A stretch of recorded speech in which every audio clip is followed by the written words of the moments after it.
Grew up in an Italian family, and my grandfather, my mother's father, was a great winemaker. He made Burgundies mostly, and had a press down there, and my uncles and my father would go down there, and he would make wine, and we would taste his wine. I mean, I drank wine from the time I was 5 years old. We had wine at every meal from the time I was 5. Everybody drank wine. It was just what we did. And so I was at this conference in Costa Rica, this small little exclusive little thing that I do at the end of the year. And it was the first one that I did, and it just turned out to be really great. And the people that ran it just said, hey, we'll take you anywhere in the world. Where do you want to go? And I said, I don't really want to go anywhere. I've been everywhere. I go for people. I don't go to see the world. And they said, no, come on, you got something on your bucket list. And I thought, God, I did all these experiments on red wine years ago.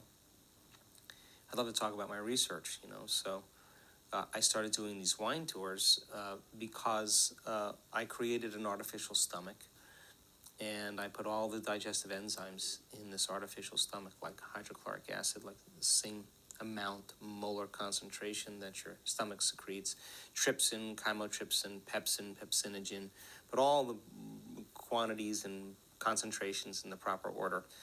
Had a friend of mine and I were he's a nuclear chemist, so he was working with me, and we set it up and purged the system with a gas called argon gas, so it could be an anaerobic digestive process, and brought the system up to body temperature, and then hooked up the system to an analyzer called a chemiluminescent analyzer, and we poured a glass of red wine in there, and then we trapped the vapors.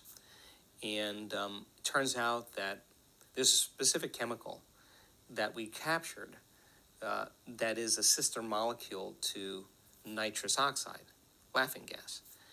But it's just one molecule away from nitrous oxide. And it creates a very strong change in blood flow to your brain and to your heart. So a glass of red wine causes the arteries in your heart and your brain to actually dilate, to actually open up. So now you have more blood going to your heart, more energy going to your heart, and more energy going to your brain. The chemical also creates plasticity in neurons, and plasticity is neurons' ability to unhook and rehook. So this particular chemical creates plasticity in the brain. So if neurons begin to loosen up their connections, they're not so hardwired. If every place where one neuron connects with another neuron is a memory, it's kind of like the memory of who you think you are starts to soften. You're not so rigid in your programs. And when we were doing the research, there was a French study right at the same time where, of course, the French do it on 3 glasses of red wine, that it increases the number of dendrites a neuron can grow. It produces a chemical called MAP kinase, and it increases by 9-fold. So now you have more energy going to your brain, you have, and to your heart. You have a plasticity, so you're not your hardwired self. You got more connections growing, and it's a perfect time, really, to help people to transform.